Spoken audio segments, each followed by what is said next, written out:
کے اسفار زیادہ ہوتے ہیں نا، کہنے لگے کہ بعض مرتبہ ایسا ہوتا ہے کہ جہاز جو ہے وہ ہوا میں پھنس جاتا ہے.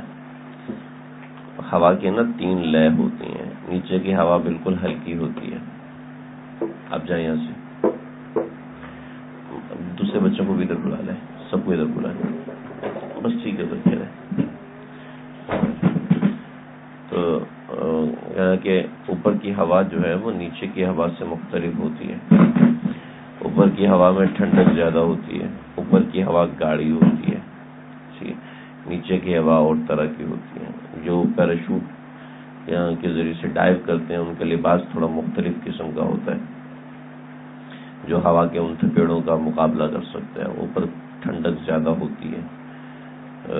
سمجھ لیں کہ مائنس، جیسے نیچے 35 ہے، اور اگر اوپر کی طرف چلے جائیں، آپ اگر 7000 فٹ پہ چلے جائیں، 8000 فیٹنگ پہ چلے جائیں، تو وہاں پر -35 ہوگا، -45 ہوگا، -75 ہوگا. یہ اوپر ہوا کا دباؤ مختلف ہوتا ہے. تو کبھی ایسی ہوتی ہے کہ جہاز کی سپیڈ بہت سلو ہو جاتی ہے، جس کو کہتے ہیں کہ سٹک ہو گیا، جہاز پھنس گیا ہے.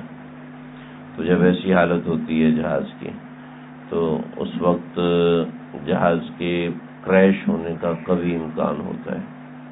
یہ ابھی تو ٹیکنالوجی ایسی آ گئی، ایلومینیم استعمال ہوتا ہے، جس کی وجہ سے کریش ہونے کے چانسز اور بھی کم ہوتے جا رہے ہیں. تو یہ جو معاملہ ہے وہاں کہ اس وقت تمام لوگ ایسے شخص کو تلاش کرتے ہیں کہ جو کوئی صوفی ٹائپ ہوتا ہے، جس کا اللہ سے رجوع کچھ زیادہ ہوتا ہے، اور اس سے کہتے ہیں کہ بھی آپ اللہ سے دعا کریں. جو میرے بڑے عالم الدین نے سنایا، آواز زیادہ کر کے ہمارے لگے کہ جو ہمارے پاکستان کے کھلاڑی تھے نا، کہنے لگے وہ ورلڈ ریکارڈ بنا کے آ رہے تھے. تو جس جہاز میں تھے،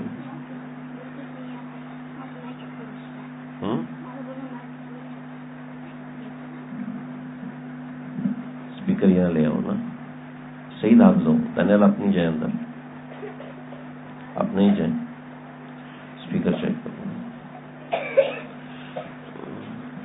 تو ایسے موقع پر اللہ یاد آتا ہے. ہاں صحیح. تو لگے کہ ان کا جہاز پھنس گیا، اور پائلٹ نے اناؤنس کیا کہ ہمیں ہو سکتا ہے کریش لینڈنگ کرنی پڑے. لگے اس وقت جو نیا آلہ استعمال ہوتا تھا وہ واک مین تھا. واک مین، اس کی آواز کم کر لیں. تو میرے پاس واک مین تھا، اور میرے پاس کافی ساری کیسٹ تھیں. اس کے ذریعے سے میں جو گانے وانے سن رہا تھا. لگے جب وہ معاملہ ہوا تو جتنے لوگ بس واک مین تھا اور جتنے لوگ گانے سن رہے تھے، سب نے ہینڈ فری اتار دیے اور جناب اللہ توبہ کرنے لگے. مسلمان اللہ توبہ کرنے لگے، اور جو عیسائی تھے وہ حضرت عیسیٰ علیہ السلام کو پکارنے لگے، ہندو اپنے بھگوانوں کو پکارنے لگے. کہنے لگا کہ میں بڑا پریشان ہوا جب جہاز دوبارہ سے اس اسٹک میں سے نکل گیا. تو میں نے دیکھا کہ سب وہی خوش ہیں، اور میرا واک مین اٹھایا ایک آدمی نے، میرے ساتھی نے، اور کہا کہ میں اس کو سن لوں. تو میں نے اس کو واک مین اٹھایا اور پٹک کے مارا جہاز کے عرصے پر.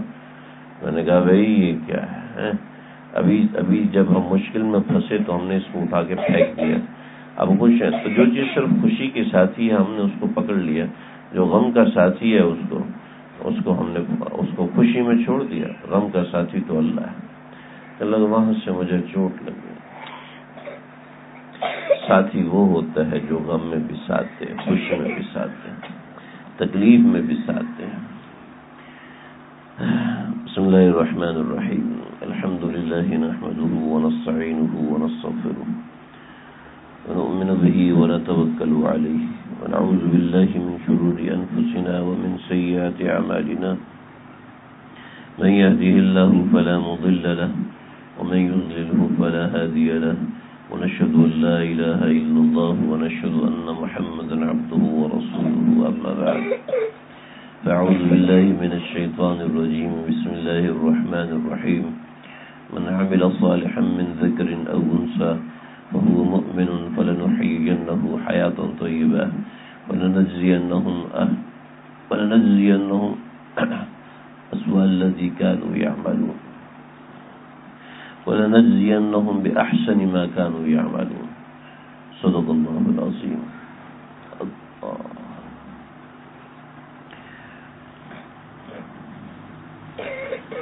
دو چیزوں سے ہم مل کے بنے ہیں، ایک ہمارا جسم ہے اور ایک ہماری روح ہے.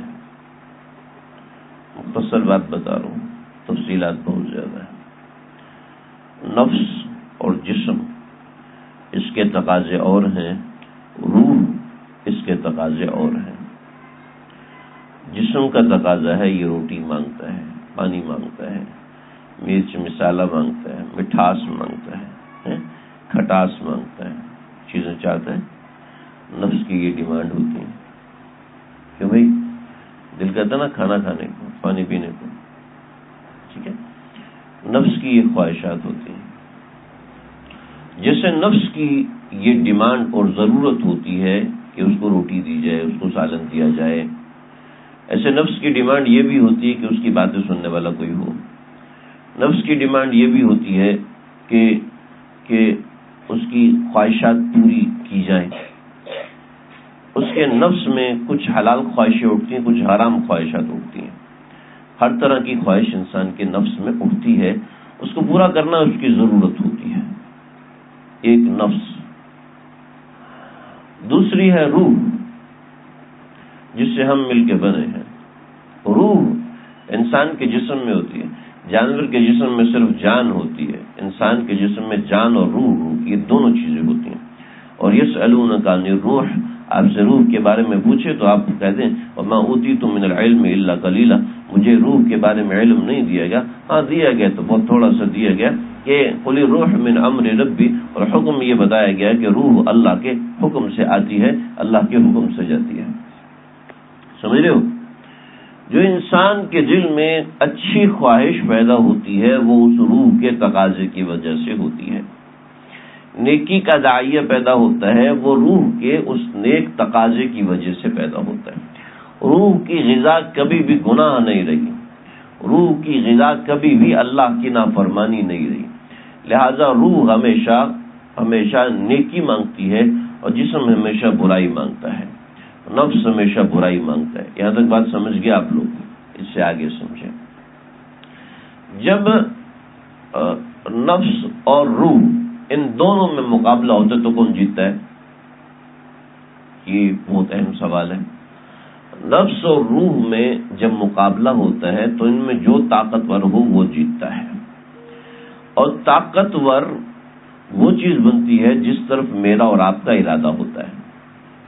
میرا اور آپ کا ارادہ اگر نیکی کی طرف جانے والا ہے تو روح جیتتی ہے، روح طاقتور ہوتی ہے. میرا اور آپ کا ارادہ اگر برائی کی طرف جانے والا ہے تو پھر نفس جیتتا ہے، شیطان جیتتا ہے. بات سمجھ رہے ہیں؟ مغلق تو نہیں ہو رہی، مشکل بات تو نہیں ہو رہی. میرا اور آپ کے ارادے نیکی کے ہیں یا نہیں ہیں یہ میں نے اور آپ نے فیصلہ کرنا ہے. میرے اور آپ کے ارادے برائی سے بچنے والے ہیں یا نہیں ہیں یہ میں نے اور آپ نے فیصلہ کرنا ہے. دل کرتا ہے بد نظری کرنے کو، دل کرتا ہے نماز چھوڑ دینے کو، دل کرتا ہے غیبت کر دینے کو. کوئی برا لگا تو اس کی برائی کر دیا، دل چاہا غیبت کر دیا. دل چاہے گا جھوٹ بولنے کو، دل چاہے گا حرام کھانے کو، دل چاہے گا فلمیں دیکھنے کو، دل چاہے گا غصہ کرنے کو، دل چاہے گا نفرت کرنے کو. یہ دل چاہے گا. اب اگر اس شخص نے اپنے دل کے اس ارادے کو کنٹرول نہیں کیا، سمجھ رہے ہو، تو اب یہ شخص کچھ بھی کر لے یہ وہی کچھ کرے گا. یہ کتنا بھی زور لگا، یہ نمازیں پڑھے، لمبی لمبی نمازیں پڑھیں، ایک دن میں 10-10 پارے تلاوت کریں، جب تک اس کا ارادہ نہیں ہے نیکی کا اس وقت تک نیکی ہو نہیں سکتی. سمجھ رہے؟ نیکی کا جب تک اس کا ارادہ نہیں ہے گناہ چھوڑنے کا، اس وقت تک یہ کچھ بھی کر لے یہ گناہوں سے نہیں بچ سکتا. اب یہ شخص چاہے کعبۃ اللہ کے چکر لگا لے، چاہے طواف کر لے، چاہے منی میں چلا جائے، چاہے مزدلفہ میں چلا جائے، چاہے عرفات میں چلا جائے، چاہے احرام باندھ لے، چاہے شیخ کے پاس چلا جائے، چاہے تبلیغی جماعت میں چلا جائے، چاہے نیکی کے بیانات میں چلا جائے، چاہے قرآن مجید پڑھنا شروع کر دے، چاہے قرآن مجید چھاپنا شروع کر دے، چاہے صدقہ اور خیرات کرنا شروع کر دے، جب تک یہ گناہ چھوڑنے کا ارادہ نہیں کرے گا گناہ نہیں چھوڑ سکتا. ناممکنات میں سے ہے کہ یہ شخص گناہ چھوڑے. سمجھ رہے میری بات؟ گناہ چھوڑنے کے لیے حرم جانا ضروری نہیں، گناہ چھوڑنے کے لیے مسجد جانا ضروری نہیں، گناہ چھوڑنے کے لیے صرف ارادہ کرنا ضروری ہے اور اس ارادے پر ڈٹ جانا ضروری ہے. نیک بننے کے لیے، اللہ والا بننے کے لیے، اللہ سے تعلق بنانے کے لیے انسان کو ارادہ مضبوط ہونا ضروری ہے. یہ ارادہ ہے جو نفس کو سیدھا کر سکتا ہے، اس کے علاوہ کوئی چیز نفس کو سیدھا نہیں کر سکتی. یہ بھول ہے ہر اس شخص کی جو یہ سمجھتا ہے کہ کعبۃ اللہ جانے سے گناہ چھوٹ جائیں گے. ہر شخص کی یہ بھول ہے کہ داڑھی رکھنے سے گناہ چھوٹ جائیں گے. یہ بھول ہے اس شخص کی کہ تلاوت کرنے ان الحسنات یذہبن السیئات. یہ بات درست ہے کہ نیکیاں جو ہیں وہ برائیوں کو مٹا دیتی ہیں، اس وقت مٹاتی ہیں. اللہ نے قرآن میں فرمایا ان الحسنات یذہبن السیئات. نیکیاں جو ہے پانی لے گئے، نیکیاں برائیوں کو مٹاتی ہیں، نیکیاں برائیوں کو بھگاتی ہیں. یہ اس وقت ہٹاتی ہیں جب نیکی مزاج میں شامل ہو جائے. جو شخص گناہ کرتا ہے نا تو گناہ اولاً تو اوپر ہوتا ہے لیکن پھر اس کے مزاج کا حصہ بن جاتا ہے. یہ گناہ جب گناہ مزاج کا حصہ بن جاتا ہے تو پھر گناہ چھوڑنا آسان نہیں ہوتا ہے. پھر لوگ پریشان ہوتے ہیں، مجھ سے غصہ کیوں نہیں چھوٹتا؟ اس لیے نہیں چھوٹتا کہ گناہ مزاج کا حصہ بن گیا. میں کوشش بھی کر کے نماز نہیں پڑھ پا رہا، میں کوشش بھی کر کے نماز کی پابندی نہیں کر پا رہا، میں کوشش بھی کر کے روزے کی پابندی نہیں کر پا رہا، میں کوشش بھی کر کے تلاوت کی پابندی نہیں کر پا رہا، کوشش بھی کر کے نظر کی حفاظت نہیں کر پا رہا. وجہ یہ ہے کہ گناہ مزاج کا حصہ بن گیا. اللہ کے نبی کے زمانے میں اللہ کے نبی کی صحبت میں 2 خواتین آئیں، کہا یا رسول اللہ ہمیں روزہ بہت شدت سے لگ رہا ہے. آپ صلی اللہ علیہ وسلم نے ارشاد فرمایا کہ بھئی اپنے گلے میں انگلی ڈالو. گلے میں انگلی ڈالی تو اندر سے گوشت کی بوٹیاں نکلیں. یا رسول اللہ یہ کیا؟ ہم نے تو زمانہ ہوا گوشت نہیں کھایا. تو آپ صلی اللہ علیہ وسلم نے ارشاد فرمایا تم نے غیبت کی. ولا يغتب بعضكم بعضا أتحب أحدكم أن يأكل لحم أخيه ميتا فكرهتموه. کہ تم غیبت کر کے کیا سمجھتے ہو؟ کیا تم ایسے ہی کچھ چھوٹا موٹا گناہ کر رہے ہو؟ دیکھو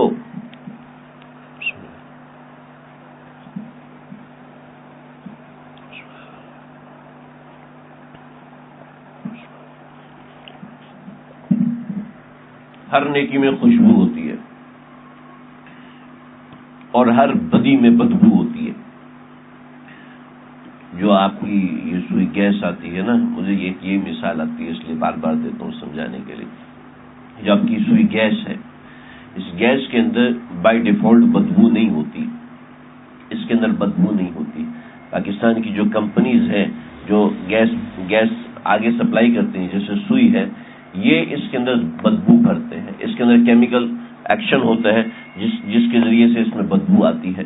تو یہ بدبو اس لیے ڈالی جاتی ہے تاکہ کہیں سے لیکیج ہو تو پتہ چل جائے. تو اصل میں اس میں بدبو نہیں ہوتی. ایسے ہی گناہ کے اندر جیسے سوئی گیس کے اندر ایک بدبو ڈالی جاتی ہے، ایسی اللہ نے ہر گناہ میں ایک بدبو رکھی ہے. جو شخص بدنظری کرتا ہے اللہ نے اس کے گناہ کے اندر ایک بدبو رکھی ہے. جو شخص جھوٹ بولتا ہے اللہ نے اس میں بدبو رکھی ہے. اور پھر اللہ کے حبیب صلی اللہ علیہ وسلم نے ارشاد فرمایا کہ جھوٹ بولنے والے جھوٹ کے اندر اتنی بدبو ہے نا کہ ابعد الملائکہ کہ فرشتے دور چلے جاتے ہیں، میالن 1 میل یا 2 میل فرشتے من نطف الابط کہ اس کے منہ سے اتنی گندی بدبو آتی ہے جو شخص جھوٹ بولتا ہے. ایسے جو شخص غیبت کرتا ہے تو اس کی نحوست کیا ہوتی ہے, کہیں یأکل لحم اخیہ میتا فکرہتموہ, کہ کوئی اپنے بھائی کا گوشت کھانا پسند کرے گا. کوئی عام مردار کا گوشت کھانا پسند نہیں کرتا, اپنے بھائی کا کچا گوشت کھانا جیسے تمہیں کراہت محسوس ہوتی ہے. اگر تمہیں پتہ چل جائے کہ غیبت میں کتنی بدبو ہے تو تم ایسے کراہت محسوس کرو. لیکن کیوں نہیں ہوتی؟ اس لیے کہ مزاج کا حصہ بن گئی. غصہ آتا ہے اور پتہ ہی نہیں چلتا, انسان غصہ کر جاتا ہے اور غصے میں دوسرے پہ ظلم کر جاتا ہے, دوسرے کا حق مار جاتا ہے اور دوسرے کو کہتا ہے میں اسے مزہ چکھاؤں گا, اور اس کے اوپر خود یہ ظالم بن جاتا ہے اور دوسرا مظلوم بن جاتا ہے. اس کو پتہ ہی نہیں ہوتا, اس لیے کہ یہ غصہ اس کے مزاج کا حصہ بن گیا. اللہ کے حبیب صلی اللہ علیہ وسلم نے ارشاد فرمایا احبب حبیبک یوما ما احبب حبیبک ہونا ما عسى ان يكون بغيضك يوما ما, اور ابغض بغيضك هونا ما عسى ان يكون بغيضك يوما ما. بھائی کسی کو دوست بناؤ تو ایک حد تک رکھو, اس سے زیادہ اس کو گہرائی میں مت لے کے جاؤ, اس لیے کہ ہو سکتا ہے کل یہ تمہارا دشمن بن جائے تو تمہاری دوستی تمہاری دشمنی کا ہتھیار بن جائے گی. اور ابغض بغیضک ہونا ما, اور کسی سے نفرت کرو نا تو اس نفرت میں بھی اعتدال رکھو. عسى ان يكون حبیبک یوما ما, ہو سکتا ہے کہ وہ کسی دن تمہارا دوست بن جائے, پھر تمہیں شرمندگی ہو, یار میں نے تو تمہارے ساتھ ایسے کیا تھا ویسے کیا تھا, پھر تم کو شرمندگی. محبت میں بھی حدود ہوتی ہیں, نفرت میں بھی حدود ہوتی ہیں. محبت کے اندر عام طور پہ لوگ سب کچھ نچھاور کر دیتے ہیں, اور جب نفرت ہوتی ہے تو انسان لوگ جو ہے وہ بالکل ہی باغی ہو جاتے ہیں, بالکل ہی بغض اور عداوت اور کینے والے بن جاتے ہیں, اور پھر لوگوں کی نظر میں تو نہیں لیکن اللہ کی نظر میں مجرم بن جاتے ہیں, اور پھر آہستہ آہستہ اپنی نظر میں مجرم بن جاتا ہے. تو یہ میں نے صرف 2-4 گناہوں کا ذکر کیا, غصے کا ذکر کیا اور بدنظری کا ذکر کیا اور غیبت کا ذکر کیا. یہ اور بھی بہت سے گناہ ہیں. تو یہ جو گناہ ہے یہ پریشان کن اس وقت بنتے ہیں جب یہ مزاج کا حصہ بن جاتے ہیں. ایک وقت تک اللہ تعالیٰ بندے کو ریسٹرکشن لگاتے ہیں, روکتے ہیں گناہ سے, مہلت دیتے ہیں, اور پھر جب اللہ دیکھتے ہیں کہ یہ بے مہار ہو گیا تو پھر اللہ چھوڑ دیتے ہیں, اس کے واپس آنے کا راستہ بند ہو جاتا ہے. ارے ایسا شخص جس شخص کو گناہ کرتے وقت بوجھ نہیں ہو رہا, اس کو گناہ کرتے وقت ندامت نہیں ہو رہی, گناہ کرتے وقت دل میں صدمہ نہیں ہو رہا, دل میں دکھ نہیں ہو رہا, اور وہ گناہ کرنے سے اپنے آپ کو حق بجانب سمجھتا ہے. جیسے کہ ہمارے معاشرے میں غیبت کا گناہ ہے. شروع کہاں سے ہوتا ہے؟ شروع یہاں سے ہوتا ہے. اللہ معاف فرمائے, کہنا تو نہیں چاہیے لیکن کیا کریں, اس بندے کی حرکتیں ایسی شروع ہی اللہ کے نام سے کرتے ہیں. اللہ معاف فرمائے, اللہ توبہ, اللہ توبہ توبہ. یہ ایسے خبیث لوگ, خبیث بندہ اللہ کسی کو نہ بنائے. کیوں جی؟ اس نے اتنے پیسے مارے, اتنے پیسے. شروع اللہ نے تجھے ذمہ دار بنایا, اللہ نے تجھے ٹھیکیدار بنایا. ہمارے معاشرے میں نیک وہ ہے جس کو موقع نہیں ملتا ہے, جس کو موقع ملتا ہے وہ اپنے ڈگر چلاتا ہے. ہمارے حضرت سناتے ہیں نا کہ جس کا جتنا بس چلتا ہے وہ اتنا اللہ کو ناراض کرتا ہے. ارے کوئی ایسا بھی ہے کہ جتنا میرا بس ہے میں اتنا اللہ کو راضی کروں. حضرت فرماتے ہیں, میرے شیخ فرماتے ہیں کہ دوستو جتنا روزی کمانے کے لیے کوشش کرتے ہیں نا, روزی کمانے کی کوشش ہر کوئی کرتا ہے نا, جتنا روزی کمانے کی کوشش کرتے ہیں اس کا 10% اللہ کو راضی کرنے کی کوشش کرو. اتنا 100% نہ کرو, صرف اس کا 10% اللہ کو راضی کرنے کی کوشش کرو. اور فرماتے ہیں کبھی کبھی زندگی میں سوچ لیا کرو, روزانہ 2-4 منٹ نکال لو تو بہت بڑھیا. 2-4 منٹ نکال لو. کس چیز کے؟ اس چیز کی کہ روزانہ اتنا سوچ لے کہ میں نے آخرت کے لیے کیا کیا ہے. مرنے کے بعد دیکھو کسی کو پتہ ہے کب مرنا ہے؟ کوئی جانتا ہے؟ نہ جانے بلا لے بیا کس گھڑی تو رہ جائے تختی کھڑی کی کھڑی. ابھی سلمان بھائی نے آصف بھائی کے پیسے دینے ہوں, ٹھیک ہے, سلمان بھائی آصف بھائی کو پکڑے ہیں. آصف بھائی کے یہ نہیں, میری دکان پہ آپ نے پیسے لیے تھے وہیں آ کے واپس کریں. وہی کیوں؟ بھائی یہ جگہ نہیں واپس کرنے والی. پیسے واپس کرنے کی کون سی جگہ ہوتی ہے بھائی؟ پیسے واپس کرنے بھائی یہ میں آپ کو پکڑا دوں آپ لے. نہیں نہیں نہیں نہیں آپ نے دکان، اس لیے کہ دکان میری روزی کا دروازہ ہے بھائی. دکان روزی کا دروازہ ہے، اس لیے وہاں روزی کا دروازہ صرف دکان نہیں ہے. آپ سمجھدار ہوں گے تو کہیں روزی کا دروازہ صرف دکان نہیں ہے. جب آپ دکان میں نہیں جاتے تو گھر میں روٹی نہیں کھاتے، تو روزی کا دروازہ تو گھر بھی ہے. روزی کا دروازے اللہ نے کھولے ہوئے ہیں، اتنے کھولے. یہ بھی روزی کا دروازہ ہے، یہ بھی روزی کا دروازہ ہے، یہ بھی روزی کا کسی بھی جگہ کو اللہ روزی کا دروازہ بنا دیتے ہیں. ہمیں نظر نہیں آتے یہ دروازے، اس لیے کہ اللہ نے وہ دروازے کیسے بنائے ہم نہیں جانتے. ہماری نظر صرف 3 ڈائمینشن کو دیکھتی ہے، صرف مادی چیزوں کو دیکھتی ہے کہ جو چیز ہم پکڑ سکتے ہیں، چھو سکتے ہیں. ہماری نظر صرف ان چیزوں کو دیکھتی ہے. اللہ نے جیسے روزی کے دروازے ایسے بنائے ہیں نا، ایسے اوپر جانے کے دروازے بھی ہر جگہ پر ہیں. نہ جانے بلا لے پیا کس کھڑی تو رہ جائے تکتی کھڑی کی کھڑی. دوستو یہ بتاؤ، قیامت کا دن جو آئے گا نا، قیامت کے دن کے بارے میں میرا ایک تخیل ہے. وہ تخیل احادیث اور قرآن پر تخیل مطلب خیال. وہ یہ ہے کہ قیامت کے دن آپ، میں، ہم سب زندہ ہوں گے، ہے بھی. یہ بچے بھی بڑے ہو چکے ہوں گے، 35 سال کے نوجوان بنا دیے گے، سب بھی دیے جائیں گے سارے بچے.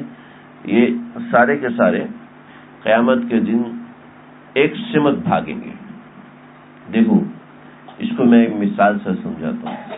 اگر کسی کو پتہ چل جائے، کوئی مستند قسم کی اطلاع ملے کہ اللہ کے نبی صلی اللہ علیہ وسلم حیدرآباد آئے ہوئے ہیں، ٹھیک ہے، حیدرآباد آئے ہوئے ہیں اللہ کے نبی صلی اللہ تعالی علیہ وسلم، اور 1 مہینے کے بعد کراچی آئیں گے، ٹھیک ہے بھائی. آصف بھائی آپ کیا کریں گے؟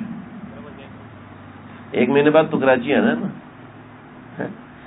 سڑکیں بھری ہوئی ہیں، جہاز بھرے ہوئے ہیں، ٹرینیں بھری ہوئی ہیں، کیا کریں گے؟ آپ کی گاڑی کو لے کے بھاگ گئے، سائیکل ہے سائیکل پہ بھاگ پڑیں گے. سڑکیں بھری ہوئی ہیں، اب کیا کریں گے؟ سڑک سے اتر کے چلنا شروع کر دیں. جائیں گے نا بھائی؟ جائیں گے. وہ قیامت کے دن ایسا ہونا ہی ہے. سب کو پتہ ہے اللہ کے نبی بقیع سے نکل کے عرفات پہنچ رہے ہیں، تو سارے مسلمان وہاں پہنچیں گے. تو دوستو یہ سوچا کرو، قیامت کا دن آئے گا نا، اس کے بعد یہ تصور کریں کیا میں اس حلیے میں یہ کماتا، یہ کھاتا، یہ لے کے جاتا، ان اعمال کے ساتھ اللہ کے نبی کا سامنا کر سکتا ہوں؟ اس یہ سوچنے سے اعمال میں بہتری آئے گی، اس خیال سے اعمال میں بہتری آئے گی. اللہ نے انسان کے دماغ کو ایک سسٹم بنایا ہے. انسان کا دماغ کوئی بھی چیز اچانک نہیں کرتا کہ بھائی اچھا بھائی چلو حج پہ، یار میرا پاسپورٹ نہیں بنا ہوا، اچانک نہیں ہوتا ہے. کھانا کھاؤ بھی، کھانا کیسے کھائیں، کھانا تو ہے نہیں. پہلے خیال آتا ہے، انسان خیال کو سوچتا ہے، خیال کو سوچ کے اور پھر اس کے مطابق آگے بڑھتا ہے، آگے بڑھتا ہے، آگے بڑھتا ہے، اور پھر اس کے مطابق عمل کرتا ہے. ایسا ہے نا؟ ایسے ہی انسان کی زندگی کے اندر، انسان کی زندگی میں ایسے معاملات آتے ہیں کہ انسان پہلے سوچتا ہے، پھر اس سوچ کے مطابق اس کا عمل ہوتا ہے، وہ آگے بڑھتا ہے. دیکھو ہم نے آخرت کے لیے کیا سوچا، اللہ کے سامنے حاضر ہونے کے لیے کیا سوچا، اللہ رب العزت کے پاس جا کر ہم کیا دکھائیں گے؟ اپنی نمازیں دکھائیں گے. سے پوچھو کیا کروں. بایزید بستامی رحمۃ اللہ علیہ، ان کا انتقال ہوا، کسی نے خواب میں دیکھا، پوچھا کہ بایزید بستامی آپ کے ساتھ کیا معاملہ ہوا؟ لگے کہ میں تو سوچ رہا تھا کہ اللہ تعالیٰ بڑا VIP پروٹوکول دیں گے، پتہ ہی نہیں چلا، اللہ نے کھڑا کر لیا. بھائی بایزید کیا لے کر آیا ہے؟ تو بایزید بستامی کہنے لگے کہ اللہ جی میں آپ کے لیے صرف توحید لے کر آیا ہوں، صرف توحید. تو میں بایزید یاد ہے گرمیوں کی رات تھی، تیرے پیٹ میں درد ہوا، کسی نے پوچھا کیوں ہوا، تو نے کہا کہ دودھ پی لیا تھا اس وجہ سے پیٹ میں درد ہوا. بایزید یہ تیری توحید ہے کہ تو دودھ کو مؤثر بالذات سمجھتا ہے، یہ نہیں تو دودھ کے بارے میں سمجھتے ہیں کہ دودھ سے پیٹ میں درد ہوتا ہے. ارے درد بھی ہم کرتے ہیں، شفا بھی ہم دیتے ہیں. آج ہم تھوڑا سا مسئلہ ہو جائے تو میرے اوپر جی جن ہے، میرے اوپر جی جادو ہے، میرے اوپر جی کسی نے تعویذ، خالہ کی، ماموں کی، پھوپھی کی بیٹی نے میرے اوپر تعویذ کر دیا. تعویذ کر دیا، تعویذ کر دیا. بالکل ٹھیک ہے. تعویذ اللہ کے حکم کے بغیر اثر کر سکتا ہے؟ کوئی دم درود اللہ کے حکم کے بغیر اثر کر سکتا ہے؟ ارے کوئی جن اللہ کے حکم کے بغیر آپ کو تکلیف پہنچا سکتا ہے؟ نہیں پہنچا سکتا. کہ میرا اور آپ کو یقین ہے، میں آپ کے علم میں اضافہ نہیں کر رہا، میں تو آپ کو وہی بات بتا رہا ہوں جو آپ سوچ رہے ہیں، جو آپ سوچتے ہیں، جو آپ کا عقیدہ اور نظریہ ہے. تو جب یہ چیزیں اللہ کے حکم کے بغیر حرکت نہیں کر سکتی تو مجھے اور آپ کو نقصان کیسے پہنچا سکتی ہیں؟ قرآن مجید ہے نا، قرآن مجید. ارے قرآن مجید تو مجھے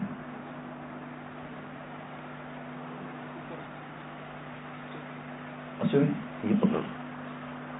ہاں، میں اس میں سے اس لیے پڑھ کے سنا رہا ہوں تاکہ ہمارا یقین اور بھی مضبوط ہو.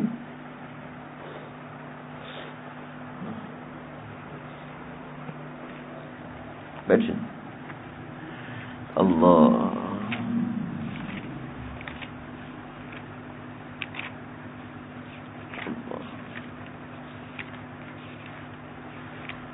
هاروت وماروت وما يعلمان من أحد حتى يقولا إنما نحن فتنة فلا تكفر فيتعلمون منه ما يفرقون به بين المرء وزوجه. کہاں ہے بھائی؟ کدھر ہے؟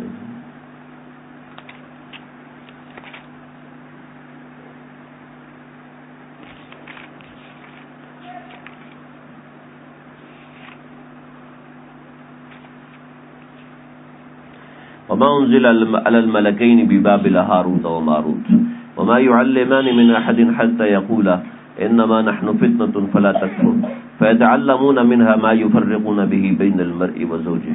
وہ سکھاتے تھے کہ ایسے تعویذ کہ جس کا دھوکہ یہ ہوتا تھا، جس کا آزمائش یہ ہوتی تھی، ما يفرقون به بين المرء وزوجه، کہ جس کی تاثیر یہ ہوتی تھی کہ 24 گھنٹے میں محبوب آپ کے قدموں میں، 24 گھنٹے میں محبوب آپ کے قدموں میں. یہ کوئی بھی جوانی واپس. اور ہمارا تعویذ دنیا کے ہر کونے میں چلتا ہے. ہمارے موکلین فوٹائل بیٹائل، اور یہ دنیا کے ہر کونے میں کام کرتے ہیں. واہ، سنیں کیا. تو وما فيتعلمون منهما ما يفرقون به بين المرء وزوجه، کہ جس سے ماں باپ، میاں اور بیوی میں دراڑ ڈلوانے کی کوشش کی جاتی ہے. وما هم بضارين به من احد الا باذن الله، لیکن یہ جادو کسی کو نقصان نہیں پہنچا سکتا، کسی کو نقصان نہیں پہنچا. ويتعلمون ما يضرهم ولا ينفعهم، یہ وہ سکھاتے ہیں ما یضرهم، جو کسی کو نقصان نہیں پہنچا سکتا، ولا ينفعهم، اور کسی کو فائدہ پہنچا نہیں سکتا. واہ واہ. اور وَلَقَدْ عَلِمُوا لَمَنِ اشْتَرَاهُ مَا لَهُ فِي الْآخِرَةِ مِنْ خَلَاقٍ، جو یہ کرتا ہے آخرت میں اس کا کوئی حصہ نہیں. اللہ، آخرت میں ایسے لوگوں کا کوئی حصہ نہیں. بھائی اپنا یقین، اپنا اعتماد، اپنا اعتقاد اللہ پر لگائیں. ان تعویذوں کے پیچھے مت لگے، ان معاملات کے پیچھے مت لگے. اللہ تعالیٰ مجھے، آپ کو، ہم سب کو سمجھنے کی، عمل کرنے کی توفیق عطا فرمائے. وآخر دعوانا الحمد لله رب العالمين. بسم الله الرحمن الرحيم. اللهم ربنا تقبل منا إنك أنت السميع العليم وتب علينا إنك أنت التواب الرحيم. افرغ علينا صبرا وثبت أقدامنا وانصرنا على القوم الكافرين. اللہ جو کہا ہے، سنا ہے، کہنے والا بھی محتاج ہے، سننے والے بھی محتاج ہیں. اللہ ہم سب کی بگڑی بنا دیجیے. اللہ ہم سب کو اپنا خاص تعلق عطا فرمائیے، اپنے پیار کے قابل بنائیے، اپنا تعلق خاص دیجیے، اپنے پیاروں کی فہرست میں ہمارا نام شامل فرما دیجیے. اے اللہ، اس مجلس مبارک کی برکت سے ہم سب کے صغیرہ کبیرہ تمام گناہوں کو معاف فرما دیجیے. اپنا تعلق خاص نصیب فرما دیجیے، اپنا تعلق خاص نصیب فرما دیجیے. ربنا تقبل منا إنك أنت السميع العليم وتب علينا إنك أنت التواب الرحيم وصلى الله تعالى على خير خلقه محمد وآله وصحبه أجمعين والحمد لله رب العالمين. بھی کل میرا انشاءاللہ ہفتے کے دن عشاء کی نماز کے بعد حج کا سفر ہے. تقریباً 6-7 ہفتے تک انشاءاللہ یہ مجلس موقوف رہے گی. چلو اس کے بعد آگے دوبارہ اس کو جاری و ساری کریں گے. السلام علیکم ورحمۃ اللہ وبرکاتہ.